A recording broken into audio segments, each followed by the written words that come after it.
ಶಿವಮೊಗ್ಗದ ಶಿಕಾರಿಪುರ ತಾಲೂಕಿನ ಕೆರೆಗಳಿಗೆ ಏತ ನೀರಾವರಿಯ ನೀರು ಬಂದಿದೆ. ಏತ ನೀರಾವರಿ ನೀರು ಕೆರೆಗೆ ಧುಮಿಕ್ತಾ ಇದ್ದಂತೆಯೇ ರೈತರು ಸಂತಸಗೊಂಡಿದ್ದಾರೆ. ಕೆರೆಗಳಿಗೆ ನೀರು ಬರ್ತಾ ಇರೋದನ್ನ ರೈತರ ಜೊತೆ ನಿಂತು ಸಂಸದ ಬಿವೈ ರಾಘವೇಂದ್ರ ವೀಕ್ಷಿಸಿದರು.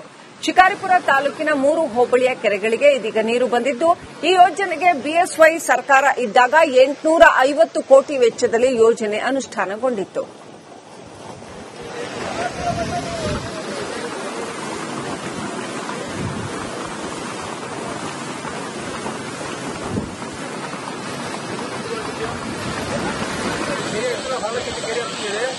ಈ ಸತಿ ನಮ್ಮ ಕರ್ನಾಟಕದಲ್ಲಿ ಮುಂಗಾರು ಭಾರಿ ಸುಸ್ತಾಗಿರೋದ್ರಿಂದ ನಮ್ಮ ಗ್ರಾಮದಲ್ಲಿ ಸುತ್ತಮುತ್ತ ಗ್ರಾಮದಲ್ಲಿ ಒಂದು ಹೋದಲ್ಲಿ ಯಾವುದೇ ಕೆರೆ ಕಟ್ಟೆ ಇರುತ್ತಿಲ್ಲ.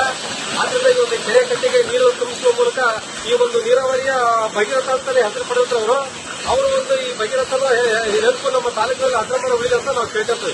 ಈ ಒಂದು ಕಾಮಗಾರಿಯ ಬಗ್ಗೆ ನಮ್ಮ ಬಿ.ಎಸ್. ಯಡಿಯೂರಪ್ಪರವರು ಮತ್ತು ಅವರ ಪುತ್ರರಾದ ಬಿವೈ ರಾಘವೇಂದ್ರ ಅವರು ಅತಿ ಶ್ರಮ ವಹಿಸಿ ಈ ಒಂದು ಕಾಮಗಾರಿಯನ್ನು ಯಶಸ್ವಿಗೊಳಿಸಿದ್ದಾರೆ.